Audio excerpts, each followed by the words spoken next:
welcome back to All Things Divine, brought to you by my companies Divine Sly and Grow Well, and we are continuing on with our home series.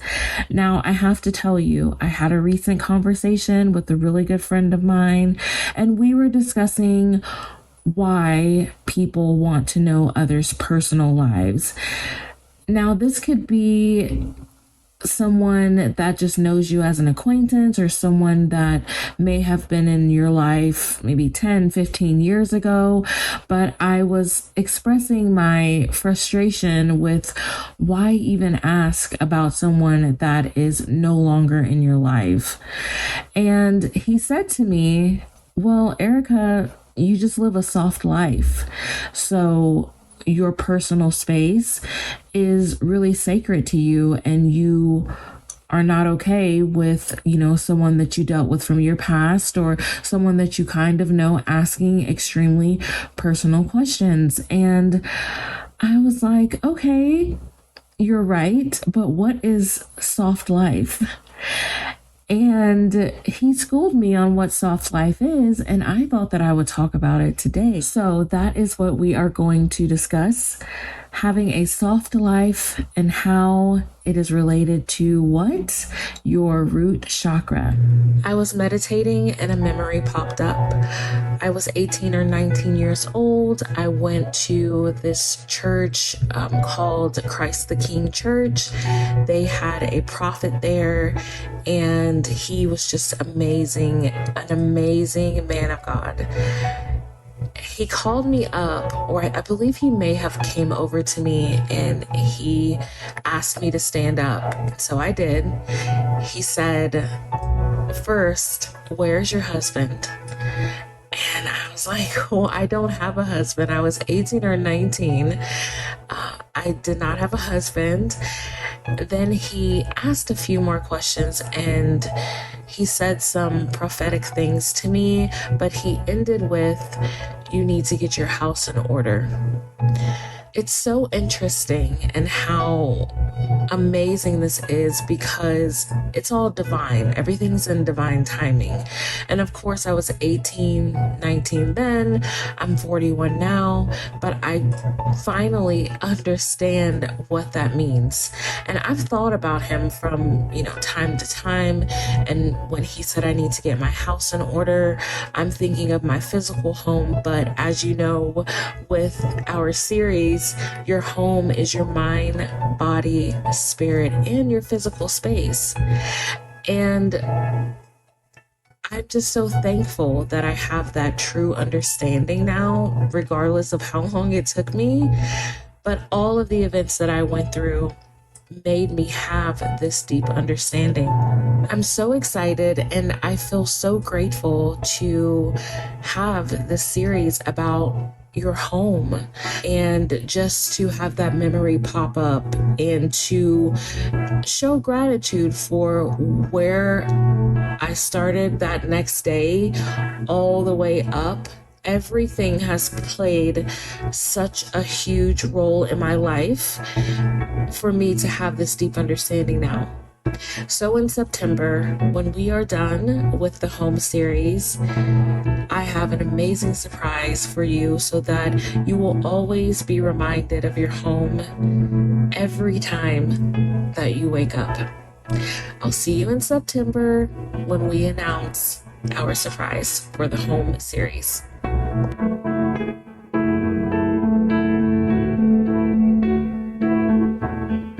Soft living means that your mental well-being comes first.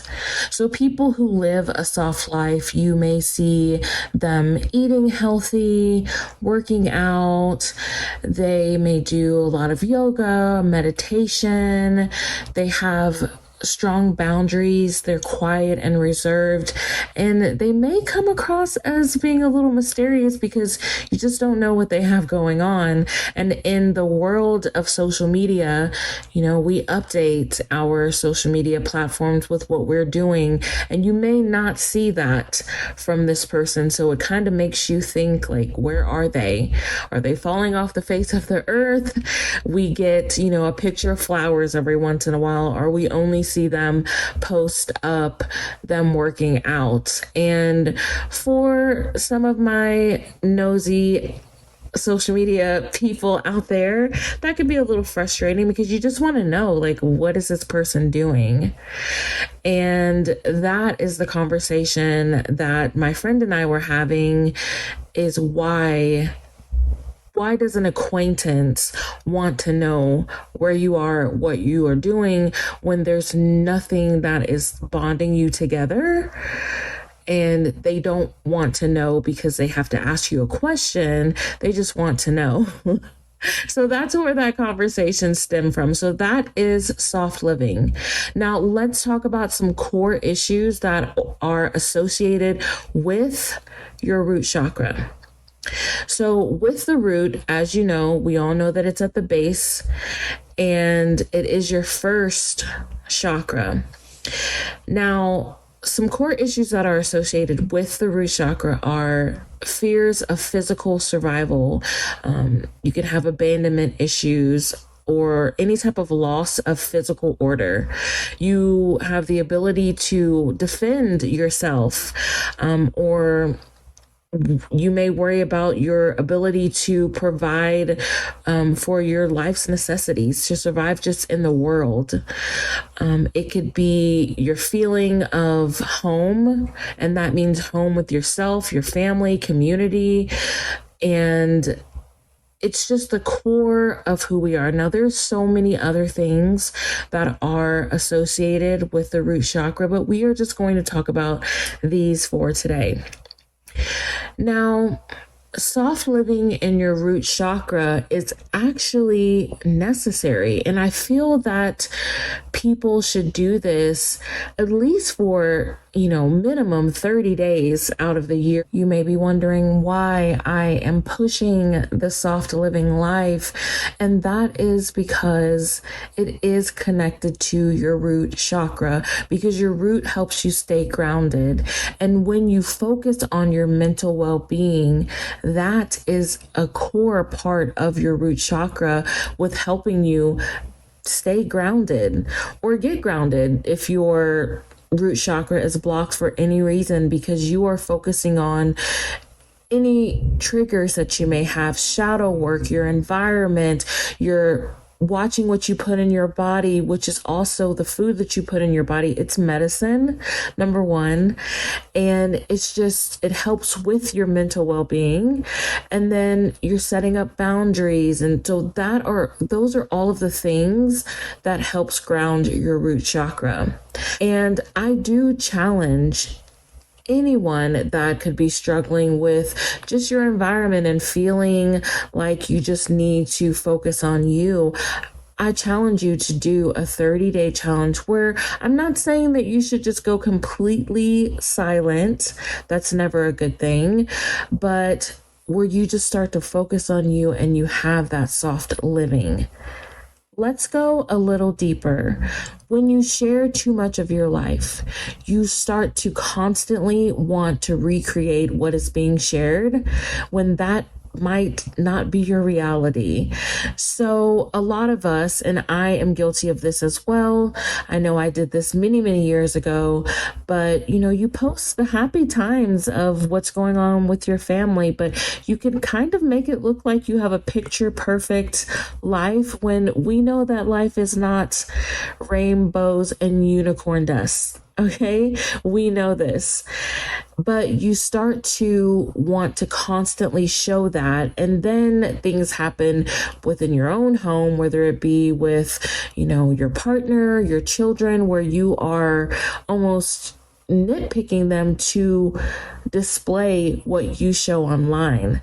Now, that is a really big problem because first of all, you need to get to the root of why you feel that it needs to be picture perfect. There could be something that, you are subconsciously hiding and it's ready to come to the surface and be healed.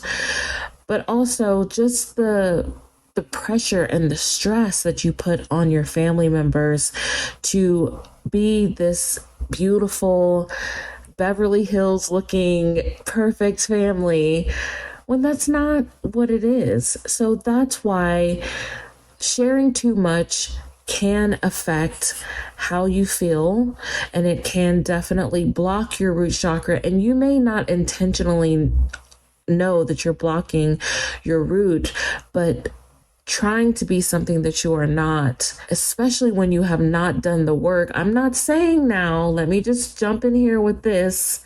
I'm not saying that you cannot have your perfect version of life, but I am saying that you cannot have your perfect version of life if you have not done the work. Otherwise, you're just posting photos and videos, but then once you post it, you're arguing with people around you in your household and screaming and throwing stuff. Like, that is not okay. So that's the number one reason why to have a soft life, because social media alone can make you feel like you have to constantly perform.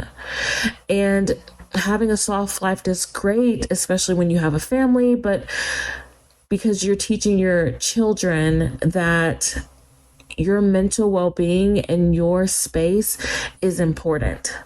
And then also it gives you that time to, we know, number one, be grounded, but also be grounded within your home, your physical home. And I think that that's great whenever you can have that deep connection with your family and you don't feel the need to perform for social media all the time.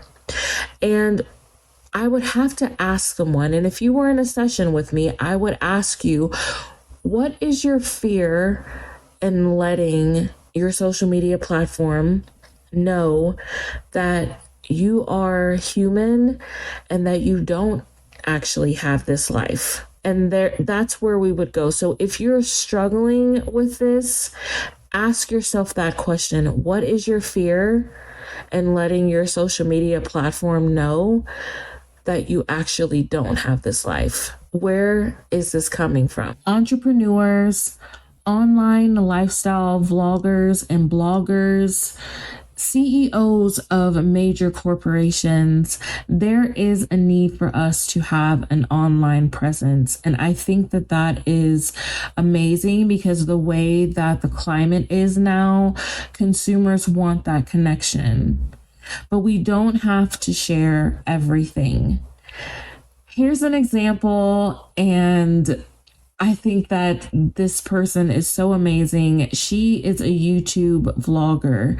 She goes online and she talks about her personal life. Like, I know all of this woman's business. I know everything.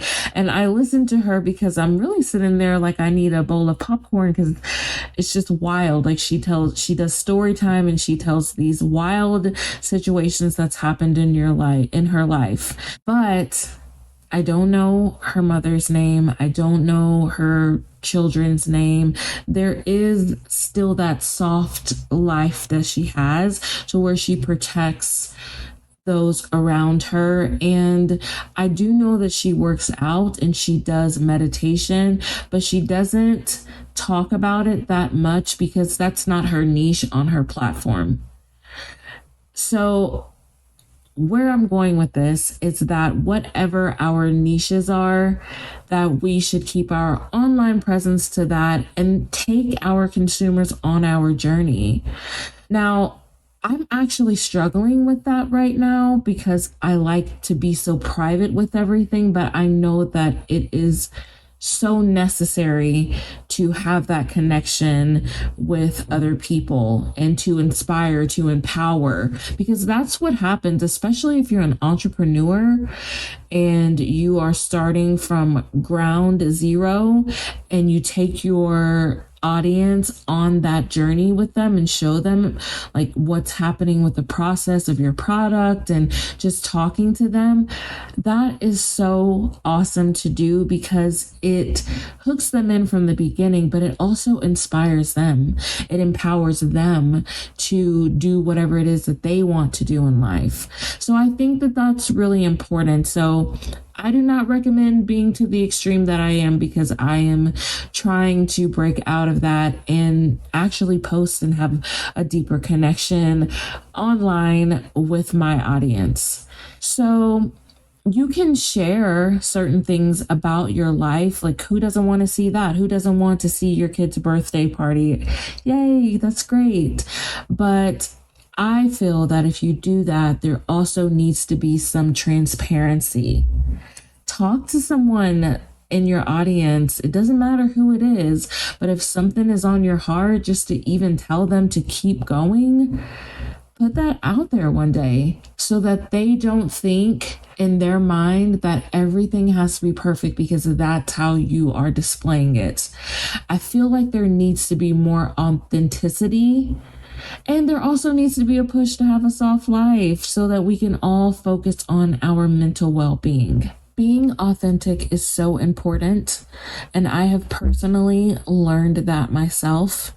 If you have listened to All Things Divine, then you know that I have shared a lot of deep transformations with you, and it all comes down to me being my authentic self on top of healing, but of course, my authenticity. And just knowing that it's okay to be myself. A few years ago, Jeffree Star posted on his YouTube channel a video where he was just being authentic. He didn't want to lie anymore. And he talked about the pressures of posting and having to constantly post this fabulous life when that was not the case. And I believe he was dating Nathan. I believe that's his name. I'm not sure. But what he said in the post was, I became so obsessed with posting content and making my life look so fabulous when it was not, that I even posted, oh my gosh, my boyfriend bought me a new car, when Jeffree, in fact, purchased that vehicle. I don't know if it was 6 months to a year prior, but he needed the content to make it look a certain way. And he said that, that was so unhealthy and that he did not want to be that way, and how that pressure alone affected his mental health. So that goes back to me talking about social media, and we have to be so careful with posting and making things look a certain way on social media. This week, our affirmation is, you can do it. I used to go to my grandma all the time, and I would tell her of certain things that I heard about other people and how great they were doing. And her response was, well, you can do that too if you want to. You can do anything that you want. And sometimes I would get frustrated because I just thought she was doing the grandma thing and just trying to be motivating, which definitely is a blessing. But one day I went to her and I was talking to her about a certain situation, and she said to me, well, who says that you can't do what you want to do, or that you are not going to be successful? And I thought, well, what do you mean? And I actually asked her that, like, well, what do you mean I don't have, and I listed so many things that I didn't have and why it couldn't happen. And she said to me, you can do whatever you want to do. If you don't have the education right now, you might get it later, but that doesn't mean that you can't lay the foundation and you can get started. You're thinking about the surface things. You are thinking about what is stopping you from reaching that goal, and you're not just walking into it. I know that you can do whatever you want, and you can have whatever your heart desires, and you can do it. So this week's affirmation is in honor of my grandma, who I love and miss dearly. And this is to anyone who needs to hear that you can do it, whether it's education or finance or just personal situations that are surrounding you right now to make you feel that you can't accomplish something. You're looking at that mountain and you think that you cannot move it, but you can. You can do it. You were put here on this earth to be your divine self, and you can move those mountains out of your way. Have a great week. Let's go deep. Because I feel that authenticity means hashtag the truth. It means this is my true self, this is my truth, and you either like it or you don't. I know several people who portray online or in public this version of who they are or who their family is, and I know them as an acquaintance, and I may know them as an acquaintance because one of their family members may be in my inner circle. So I'm definitely not meditating with this other person, but I may know them in that capacity. And they have this presence that they are trying to portray, but in reality, I have personally seen them do the most vile things to anyone around them. Anyone can get it. It could be a parent on their sickbed. It can be a sibling, husband, wife, child, just vile. And then in public and on social media, everything is rainbows and unicorn dust. And look at my beautiful little family. And I'm calling this out because I have done this before. Now, not to that extreme, definitely not to that extreme, but I have done this before because I was hiding other things. But these particular people, the only thing that I can see that is being hidden is their authenticity. And I often think to myself, like, man, I would love to do some healing work with them. And if given the opportunity, I would jump on it and definitely pray with them and just through the whole experience and just pray for a beautiful transformation. But my question would be, why do we do that to ourselves? Why do we want to look a certain way when inside we are hurting?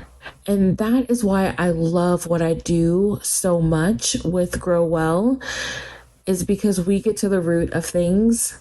We will find where this pain is coming from, why you feel this way, and we will do the work to heal from it. Let's go on a mental well-being fast together. And our fast will be how to ease into the soft life. Let's do it for 14 days. And the number one way that you can ease into a soft life is just being aware, just knowing that what you portray versus what is happening internally is not authentic, which means that we have some work to do still in our home chakra, our root. We can also ease into it by just eating healthy and doing some light exercising. Meditate and envision your highest earthly divine self. You can also ease into it by being silent about personal matters. For example, I remember purchasing some property and I told everybody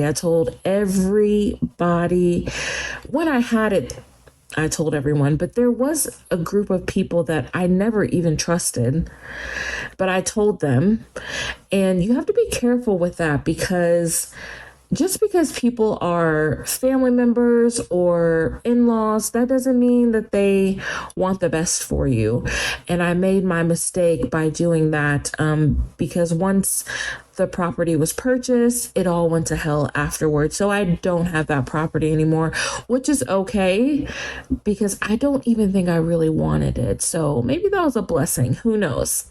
But be silent about personal matters. If you know who your core group is and you know that they are your riders, then talk to them.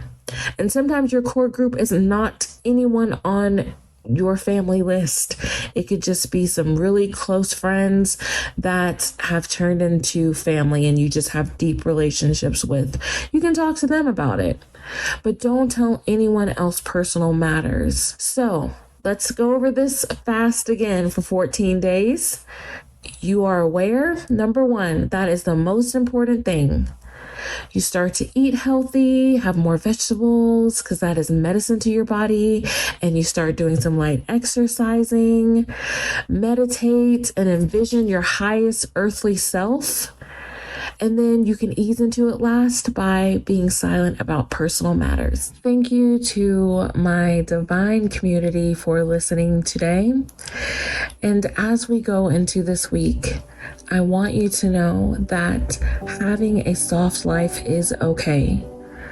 Having a soft life keeps you grounded and it helps you focus on what is important. And that's not material things or what other people think of you. It's your home, your mind, your body, your spirit, and your physical home. Until next week, I will see you again, and everyone be blessed.